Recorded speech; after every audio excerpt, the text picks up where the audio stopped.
The world has always been shaped by faith. Faith in what we see, and more often, in what we cannot.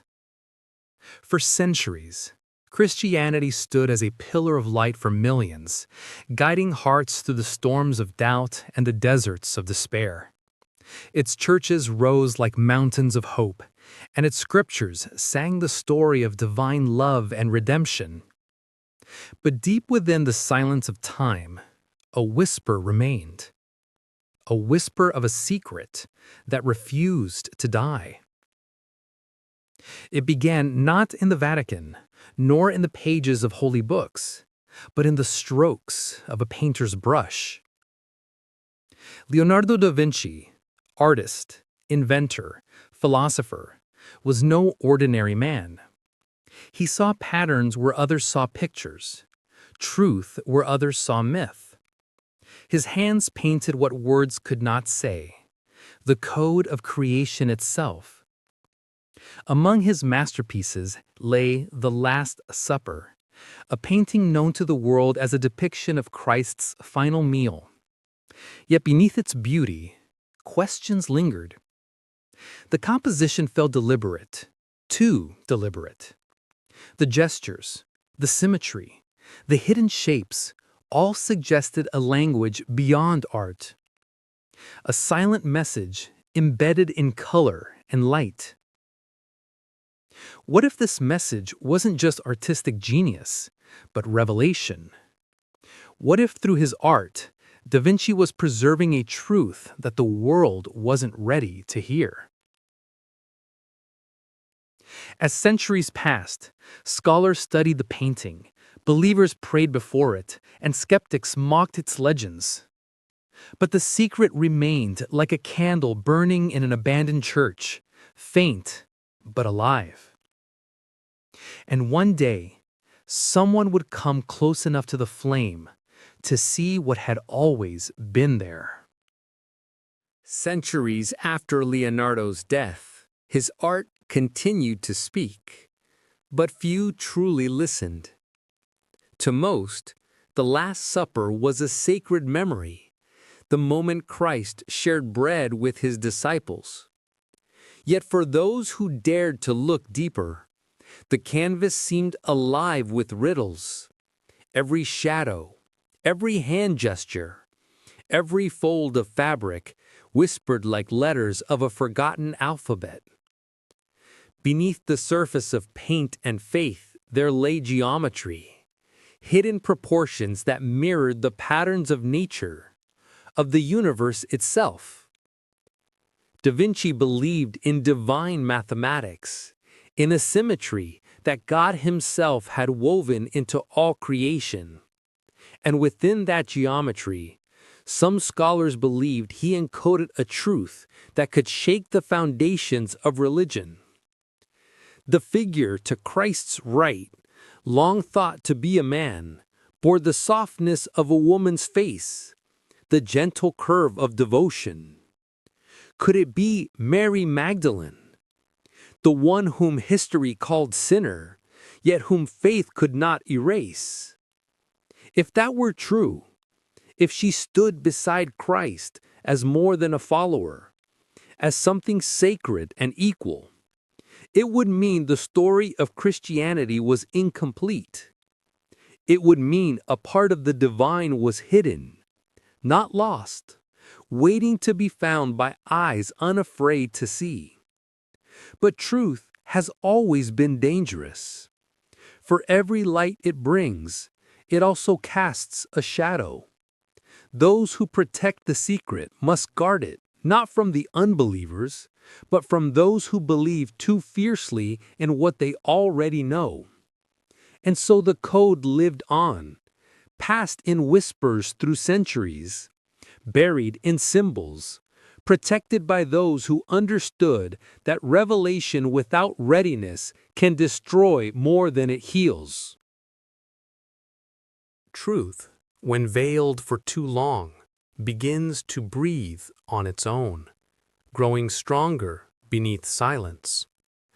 Through centuries, the Church guarded its scriptures, preserving the sacred story of salvation. Yet deep within the cracks of history, whispers endured, whispers of a truth too radiant for the world to face.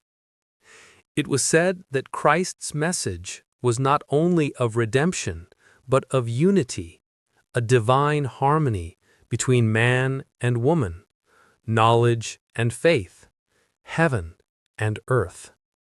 But somewhere along the way, power replaced purity. What was once spiritual became political, and so fragments of truth were buried, erased from gospels, painted over in frescoes, silenced in song. Some claimed the secret was that Mary Magdalene was not just a follower, but the vessel of sacred lineage, the living continuation of Christ's spirit on earth. Others believed she symbolized something even greater, the lost feminine essence of God, the missing balance in humanity's faith. If such a truth were ever proven, it would not destroy Christianity. It would awaken it. It would show that divinity was never meant to dwell in temples or thrones, but in the harmony between hearts. The sacred and the human, the divine and the feminine, both reflections of one Creator. But those who sought to reveal this light often met with silence, exile, or worse. For when faith becomes an institution, truth becomes rebellion. And rebellion, even when divine, threatens those who rule by fear of the unknown. Still, the code survived, not written in ink, but in art, in architecture, in the eyes of those who still believed that God's greatest secret was not lost, only hidden. And so the centuries turned, like pages of a divine manuscript. Empires rose and fell, cathedrals crumbled, and yet the secret waited, untouched by time, preserved by faith disguised as art. It had never sought to destroy religion. It only waited for hearts ready to see beyond walls of doctrine, beyond names and divisions, into the vast unity of God's design. One quiet evening, within the soft glow of candlelight, a seeker stood before the Last Supper.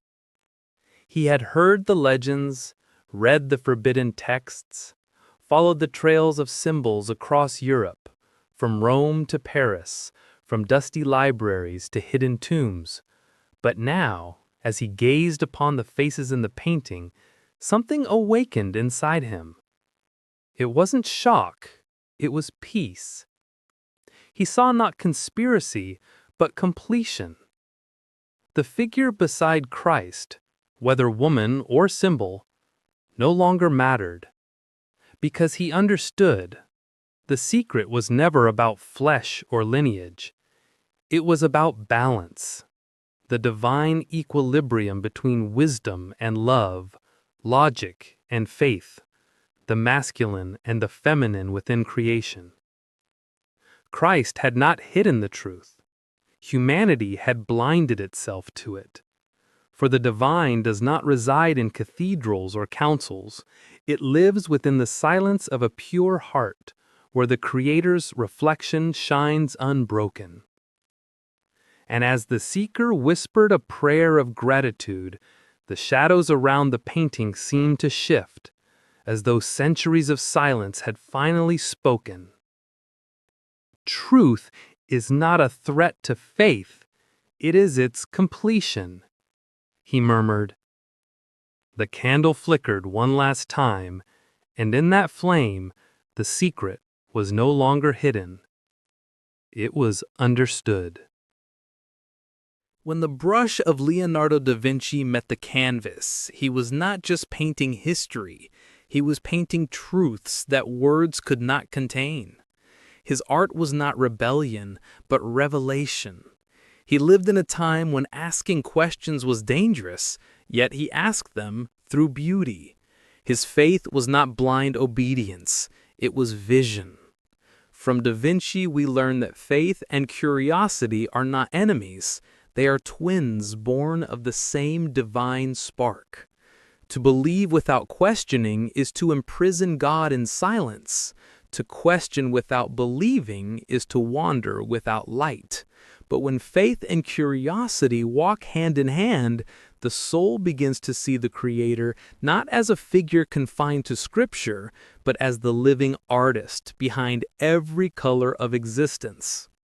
The secret we uncovered, the one hidden in the Last Supper, was never about rewriting Christianity. It was about remembering that truth has many layers, and God has many languages.